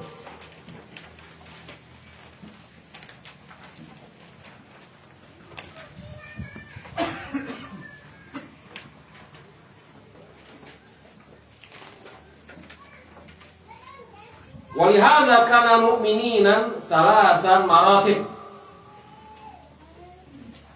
Martabatus sabikina wa martabatul muqtasidina wa martabatul zolimina. Dan begitulah orang mukmin itu ada pada 3 tingkatan. Ini seperti yang kita katakan tadi di awal ya, pada sesi yang pertama. Tingkatan pertama as-sabikin, tingkatan yang kedua muqtasid, dan tingkatan yang ketiga yang zalim.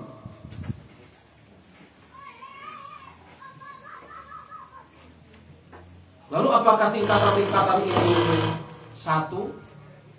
Maksudnya orang-orang yang berada di tingkatan siddiqin itu sama semuanya dari berbagai macam sisi? Orang-orang yang berada di dalam tingkatan muqtasid sama tanpa ada perbedaan sama sekali di antara mereka? Enggak juga. Syekh mengatakan wa kullu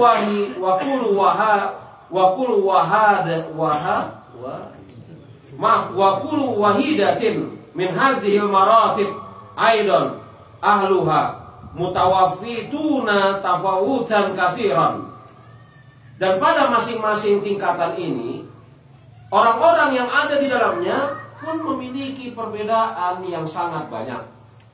Jadi yang sedikit itu bukan satu jenis, sama semuanya orangnya, sifatnya. Sebagaimana yang muqtasid itu tidak satu jenis, sama semua sifat orangnya. Sebagaimana yang zolim itu juga tidak satu jenis. Jadi bertingkat-tingkat. Yang zolim itu pun bertingkat-tingkat. Ada yang parah, ada yang kurang dari itu. Yang sedikit, ada yang kuat, ada yang kurang dari itu. Bertingkat-tingkat, tapi mereka semuanya dikategorikan sebagai sedikit, dikategorikan sebagai muqtasid, dikategorikan sebagai zolim li nafsi. Ya. Lanjut di bawahnya. Wal abdul mu'min fi nafsihi lahu ahwalun wa awqatun takunu a'malun katsiratan qawiyatan wa ahyanan bil akas.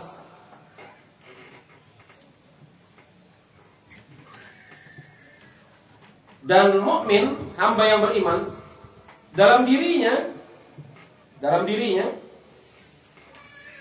memiliki keadaan-keadaan, waktu-waktu yang mana pada suatu waktu dia beramal dengan amal yang banyak, lagi kuat.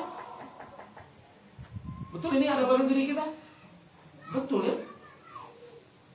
Jadi dalam satu tingkatan zolim, dalam satu tingkatan muqtasid, dalam satu tingkatan sabiqun bil khair, orang-orangnya nggak sama sifat mereka, walaupun mereka masih dalam satu satu golongan. Begitu. Bahkan seseorang hamba kita, maka dikatakan oleh Syekh, ya, lahu ahwalun, dia memiliki keadaan-keadaan, wa awqatun, waktu-waktu, takunu a'maluhu katsirat, yang dia mengerjakan amal yang banyak, wa qawiyah, dan amalnya kuat, wa ahyanan, dan pada waktu yang lain, bil aksi, keadaannya berbalik. Pada waktu-waktu tertentu, keadaan-keadaan tertentu, dia mengerjakan amal sedikit pun lemah. Dan ini kita alami kok. Saya, Anda, kita semua mengalaminya. Iya kan? Betul itu.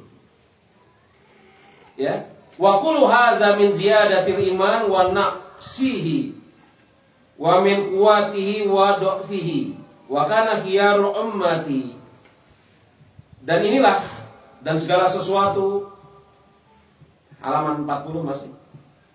Dan segala sesuatu ya yang menambah keimanan dan menguranginya. Dan segala sesuatu yang menambah keimanan dan ya betul menguranginya. Dan yang menguatkannya dan melemahkannya, menguatkan dan melemahkannya. Dan ada segala sesuatu, maksudnya ada segala sesuatu yang menguatkan keimanan kita, melemahkannya, menambah keimanan kita, menguranginya, dan seterusnya. Ya.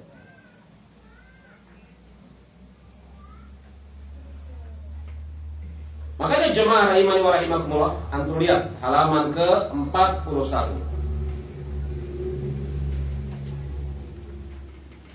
Wa khiyaru khalqi aidan yatlubuna, dan makhluk terpilih ya, dan makhluk terpilih meminta kepada Allah Subhanahu wa taala agar Allah Subhanahu wa taala memberikan dirinya, menyampaikan dirinya kepada derajat ainul yakin ba'da ilmil yakin wa ila haqqil yakin. Ketemu yang saya baca? Halaman ke-41. Hamba-hamba pilihan juga memohon kepada Allah Subhanahu wa taala agar Allah Subhanahu wa taala memberikan dirinya atau menyampaikan dirinya kepada ainul yakin, ainil yakin. Ini tingkatan ya, keyakinan. Setelah sebelumnya mereka sampai kepada ilmu yakin dan kepada hakul yakin. Kama qala Allahu an Ibrahim alaihi salam, sebagaimana Allah Subhanahu wa taala berfirman tentang Nabi Ibrahim alaihi salam. Lihat ini, surat Al-Baqarah ayat ke-260. Wa is qala Ibrahim Rabbi arini kaifa tuhyil mauta qala awalam tu'min.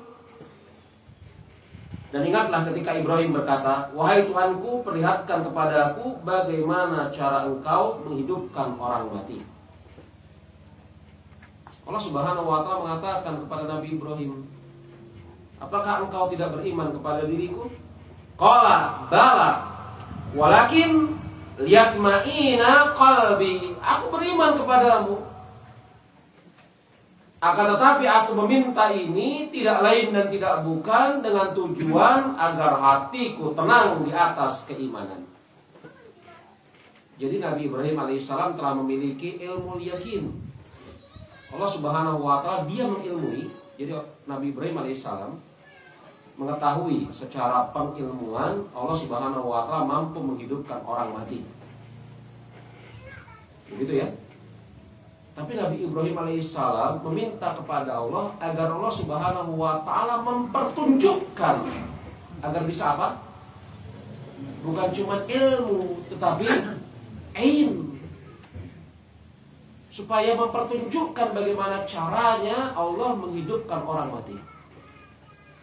Berarti keyakinan kan berbeda ya. Ada yang ilmu, ada yang haqqu, ada yang ain. Betul?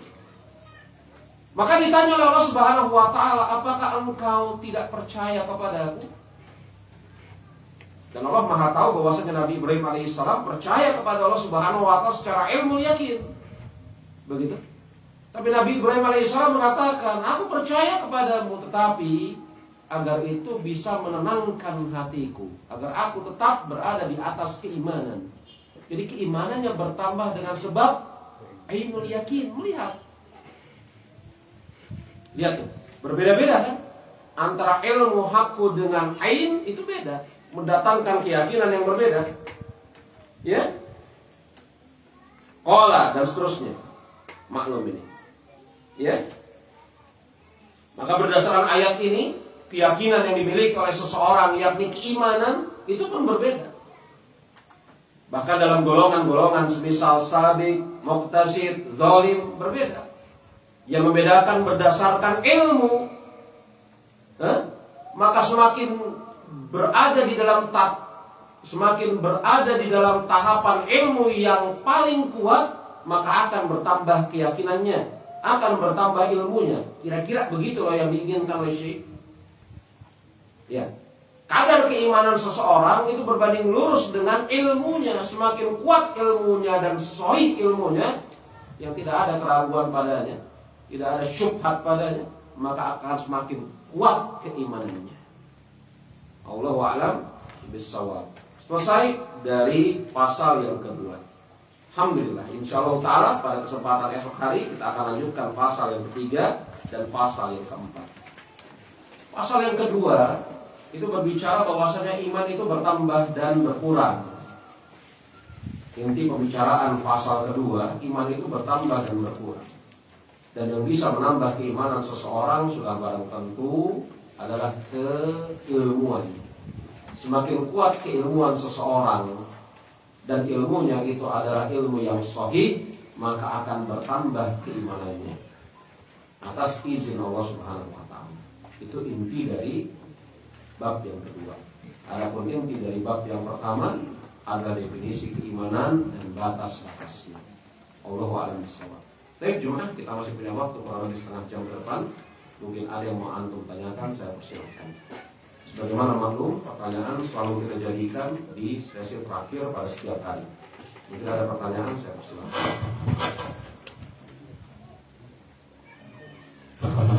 Ada?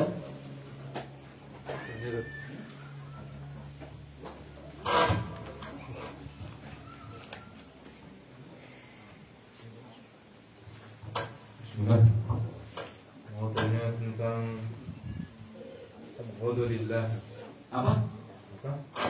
Ghadulillah tentang kita membenci karena Allah. Wa abghadulillah, kita membenci karena Allah Subhanahu wa taala. Ya. Jadi ketika yang dikatakan tadi bahwa kalau kita menjumpai kerabat, kawan atau siapapun, keluarga yang membenci kita karena Allah, kita nggak boleh baper. Iya betul. Nah, dalam hal ini barometer dari bahwa itu dikatakan benci karena Allah, itu seperti apa? Barometernya. Barometer dikatakan, Oh, itu dia benci saya itu karena Allah. Iya, bagus pertanyaan. Jadi memang kita katakan tadi, seseorang yang mengumpulkan 4 hal. Yang pertama cinta karena Allah, yang kedua benci karena Allah, yang ketiga memberi karena Allah, yang keempat apa? Menahan pemberian juga karena Allah. Apa kata Rasul? Faqad istakmal iman. Maka dia telah menyempurnakan keimanannya. Benci karena Allah ini barometernya seperti apa? Atau dari mana kita bisa mengetahui kita benci sesuatu karena Allah? Atau dari mana kita bisa mengetahui si fulan itu benci kita karena Allah? Begitu kan ini pertanyaannya. Maka jamaah rahimani wa rahimakumullah, saya teringat kepada penafsiran sebagian ulama ketika menafsirkan surat Al-Asr, bahwasanya seluruh manusia berada di atas kerugian kecuali orang yang memiliki 4 hal, 4 keadaan. Yang beriman, yang pertama beramal soleh, yang kedua saling menasehati di atas kebenaran, yang ketiga saling menasehati di atas kesabaran, yang keempat. Maklum ya. Dan kalau antum cermati yang pertama, yang kedua, yang ketiga, yang keempat ini ada titik perbedaan antara yang pertama dan kedua dibanding yang ketiga dan yang keempat. Karena para ulama yang pertama dan yang kedua itu usaha memperbaiki diri sendiri dengan iman dan amal soleh. Yang ketiga dan yang keempat itu usaha memperbaiki orang lain dengan berwasiat di atas kebenaran dan berwasiat di atas kesabaran. Artinya seseorang yang tidak berusaha memperbaiki dirinya sendiri, itulah yang pertama dan yang kedua, dan tidak berusaha untuk memperbaiki orang lain, itu yang ketiga dan yang keempat, maka dia masih terjebak di dalam lingkaran kerugian. Iya kan? Apakah ada beda antara berwasiat di atas kebenaran dan berwasiat di atas kesabaran? Ada bedanya. Kalau nggak ada beda, kenapa Allah Subhanahu wa Ta'ala sebutkan dengan dua kalimat yang berbeda? Kalau maknanya sama, ngapain diulang dua kali? Kata sebagian ulama, dan ini bagus banget kata Imam Ibnu Qayyim, bahwasanya manusia itu bagaimanapun keadaannya, dia memerlukan wasiat nasihat agar bertakwa kepada Allah Subhanahu wa Ta'ala. Adapun wasiat di atas kebenaran ditujukan kepada pelaku penyimpangan, ahli maksiat, agar mereka rujuk dari kemaksiatannya, penyimpangannya menuju al-haq, kebenaran. Maka watawa sobil haq. Adapun wasiat di atas kesabaran, ini juga diperlukan. Kepada siapa pelaku penyimpangan? Enggak. Pelaku penyimpangan sabar ya di dalam melakukan penyimpangan, sabar ya di dalam melakukan kemaksiatan, kan enggak gitu ya. Maka wasiat di atas kesabaran ini berlaku kepada orang-orang ahli taat, agar orang-orang yang taat bersabar di atas ketaatannya, istiqomah di atas kebaikannya. Maka pelaku kemaksiatan atas mereka watawasaw bil haq, adapun pelaku kebaikan atas mereka watawasaw bis sabar. Betul? Maka bukan berarti orang-orang yang soleh tidak memerlukan wasiat nasihat. Orang-orang soleh memerlukan wasiat nasihat. Ya enggak? Loh, apa hubungannya dengan pertanyaan yang tadi dilemparkan atau ditanyakan? Saling menasehati di atas kebenaran, saling menasehati di atas kesabaran. Nah, ini lebih cocok kepada saling menasehati di atas kebenaran. Jadi sifat seorang muslim apabila melihat kesalahan pada diri saudaranya, bukan dia diamkan, tetapi kemudian dia berusaha untuk meluruskan kesalahan saudaranya. Betul? Wa tawasaw bil haq. Karena kata Imam Ibnu Qayyim, sifat orang beriman adalah saling menasehati, dan orang-orang munafik memang suka berkhianat. Orang beriman suka menasehati, memperbaiki satu sama yang lain. Adapun orang-orang munafik memang berkhianat. Di awal tadi saya katakan, apabila kemudian seseorang membenci kita karena perbuatan keliru kita, memang layak dia membenci kita atas perbuatan keliru kita. Tidak perlu baper, karena itu tuntutan keimanan yang dikabarkan oleh Allah dan Rasulnya. Bagus bagi dia, dan bagus juga bagi kita, betul? Karena orang yang beriman itu meluruskan kesalahan. Di antara bentuk meluruskan kesalahan adalah membenci kesalahan tersebut terjadi pada saudaranya, sebagaimana dia mencintai apabila saudaranya melakukan kebaikan. Betul ya?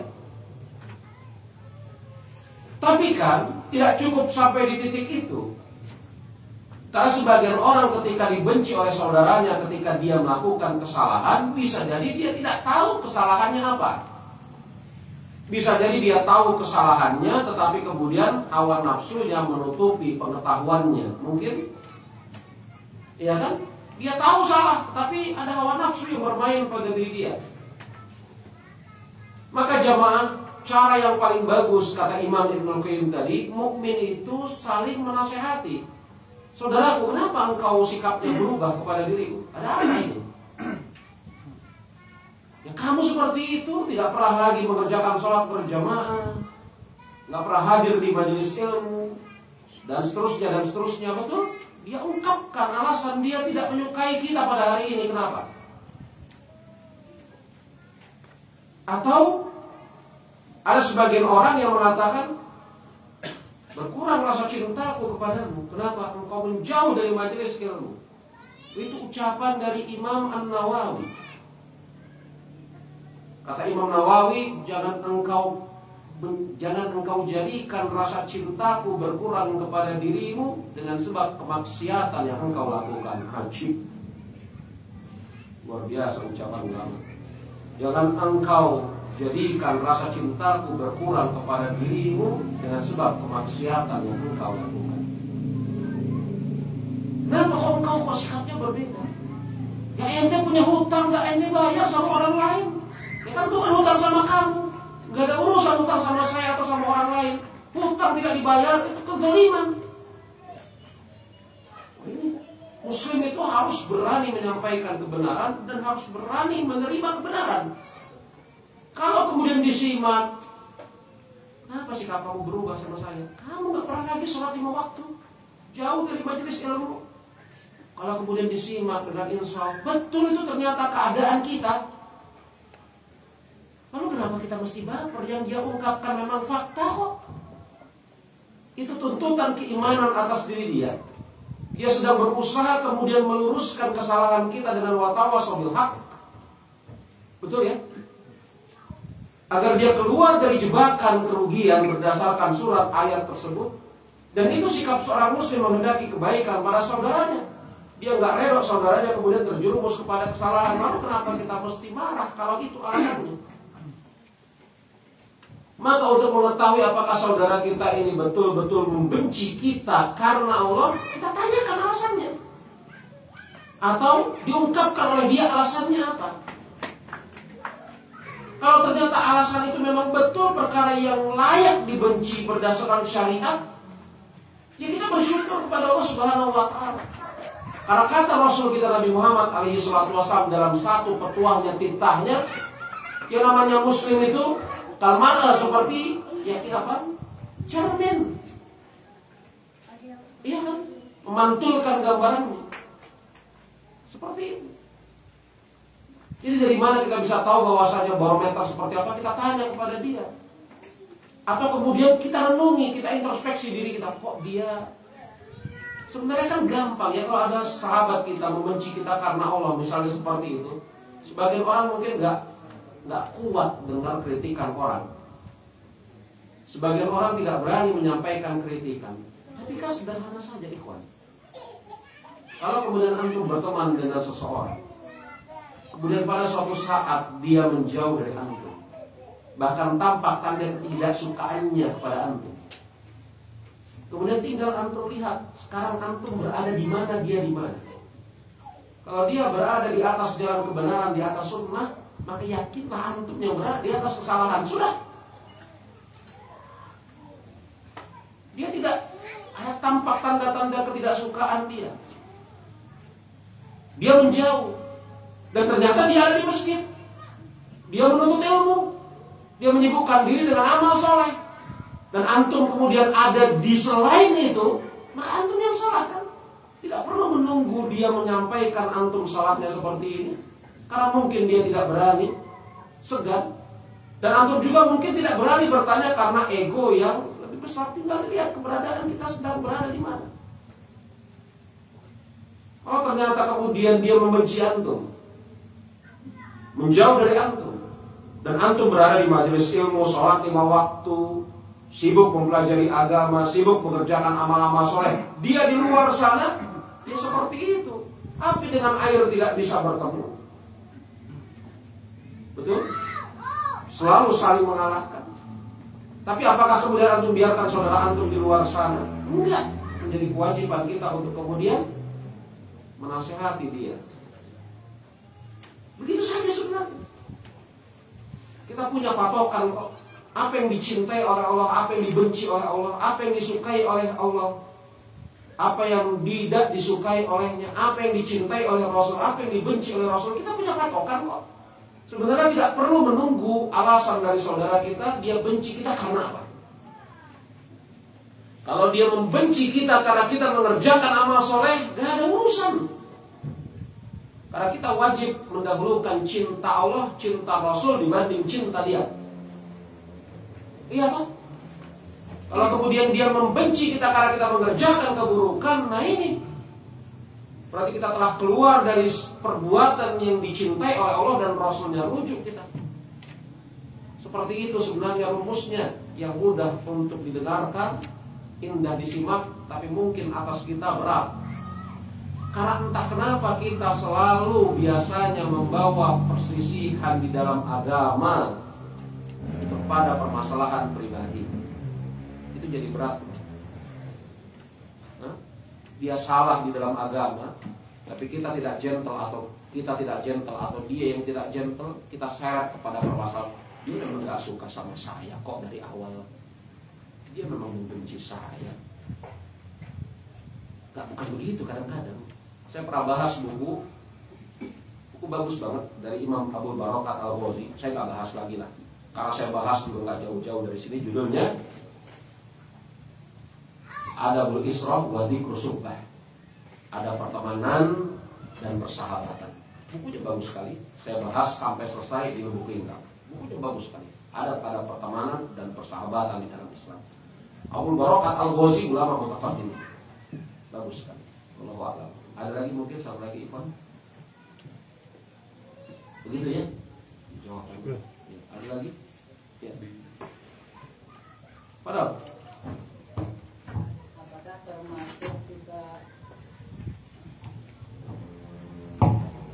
apakah kita termasuk dianggap sebagai orang yang membenci karena Allah ketika kita mendapati salah seorang, ya anggaplah teman kita, banyak berdustanya sehingga kita menjauhinya, dan kita enggak menjauhi orang tersebut karena berdustanya lebih dominan, baik dalam hal pembicaraan pribadi maupun pembicaraan bersama. Nah, dari situ apakah ini termasuk kita menjauhi orang tersebut, termasuk kita membenci di atas dasar karena Allah atau bukan? Meskipun orang yang kita anggap seperti itu masih berada di atas Ahlussunnah. Allah. Iya, saya katakan tadi bahwasanya syariat menjelaskan tentang haramnya dusta. Ya, apalagi kalau kemudian dusta itu telah menjadi suatu kebiasaan atas diri dia. Itu jelas bukan akhlak yang terpuji, itu akhlak yang tercela. Kita maklum itu yang pertama. Dan konsekuensi dari perbuatan buruk tidak boleh disukai, bahkan wajib menghadirkan perasaan benci terhadap perbuatan buruk. Iya kan? Wajib menghadirkan rasa benci terhadap perbuatan buruk. Dan sebagian orang ada yang mengatakan yang dibenci adalah perbuatannya, adapun orangnya tidak boleh dibenci. Maka hal ini jemaah rahimani wa rahimakumullah fihi tafsil. Ya, ketika kemudian orang-orang yang beriman mengikrarkan kebencian dan berlepas dari dirinya mereka mengatakan, kami berlepas diri darimu wa mimma ta'budun, dan apa yang engkau sembah selain Allah. Jadi ini menunjukkan kebencian kepada perbuatan syiriknya dan berlepas diri dari orang yang melakukannya. Makanya dikatakan wa bara'atu minasyirki wa ahli. Jadi membenci itu perbuatan dan orangnya. Begitu ya. Tapi sudah barang tentu kadar kebencian kita kepada pelaku kesyirikan dengan kadar kebencian kita kepada orang yang berdusta nggak boleh sama. Itu nggak adil, itu zalim. Kadar kebencian kita kepada pelaku kesyirikan harus lebih besar daripada kadar kebencian kita kepada seorang pendusta. Tapi dua-duanya pun dibenci. Begitu ya? Dibenci. Akan tetapi jemaah rahimani wa rahimakumullah, kan masalahnya tidak selesai dengan semata-mata membenci dia karena Allah. Itu tuntutan keimanan atas diri kita, betul. Tetapi kan ada tuntutan keimanan yang lain. Watawasau bil haq, watawasau bis sabr, itu tuntutan keimanan juga, ya kan? Kalau kita sekedar membenci dia karena dia melakukan kedustaan, lalu di mana tempat untuk watawasau bil haqnya, di mana? Atas diri kita. Maka kita berusaha untuk menyadarkan diri dia akan efek buat perbuatan buruk, dusta, dan seterusnya. Sebatas kemampuan kita sudah barangkali. Karena membenci pelaku kemaksiatan, begitu ya, itu bermanfaat di satu sisi, tapi juga harus diiringi dengan usaha untuk memperbaiki pelaku kemaksiatan tersebut. Itu konsekuensi dari keimanan. Orang yang diam cuek terhadap penyimpangan saudaranya, maka dia tidak merealisasikan watawasau bil haq. Kalau seperti itu keadaannya, dia masih berada di dalam lingkup innal insana lafi khusrin. Allahu a'lam. Iya, satu lagi begitu. Ada lagi satu lagi.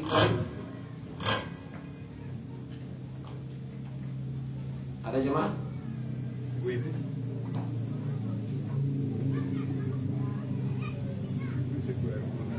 Baik, kalau tidak ada, kita cukupkan sampai di sini pembahasan kita. Insyaallah taala besok jam 9 kita akan kembali lanjutkan dari pasal yang ketiga dan yang keempat dari kitab At-Tauhid wal Bayan min Syajaratil Iman.